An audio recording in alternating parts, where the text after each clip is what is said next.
Daddy? Well, grandson. Yeah. We're a different generation, you and me. You got this, dear? Yeah.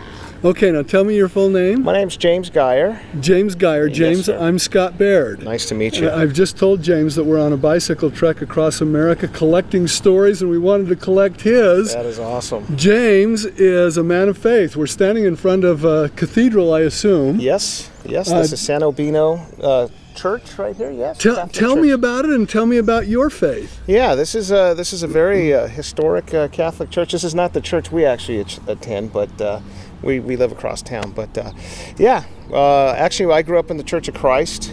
My wife grew up in the Catholic Church, and we baptized him in the Catholic Church, and that's it. So this is little Oliver, who was Oliver. baptized into the Catholic Church. Yes, sir. So you believe in God. Yes. You absolutely. know, by joint resolution of Congress in 1956, we made our nation's motto, "In God We Trust." So in what ways do you demonstrate your trust in God in your life? You know, sometimes there's things happen in life that you can, that's all you can do is put trust in God, because things aren't in your hands. And once you realize that, that's kind of the strength you need to get through things. So, and that's how I'm raising this little boy too.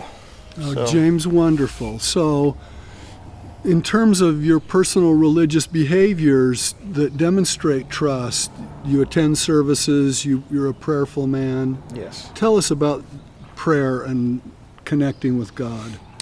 It's, you know, I say when you pray for things, for asking God for things, it's not always, you don't always see it black and white. It doesn't come to you necessarily even the ways that you're expecting it to, but I've seen prayers answered in little ways, you know, and just enough to keep you plugging away, to keep that faith going, and to keep asking for things to get you through. James, you can see over there on the truck, it says, "For America's Hope."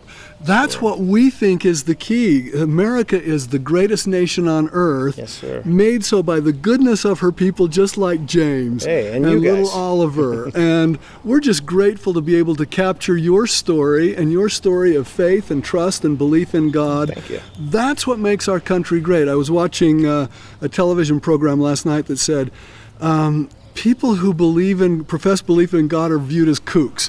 And I think there is some of that in our nation, Sure. and it's unfortunate, but we're grateful for your profession of faith today. Thank you so Anything much. you'd say to America about how you'd hope we'd behave relative to deity?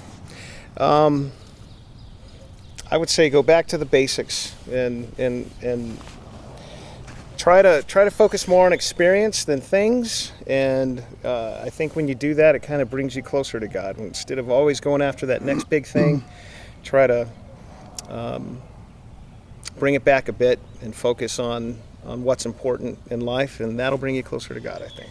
There you go. This is what makes America great. Men like this with children like Oliver. Grateful to be with you today. Thank you so much.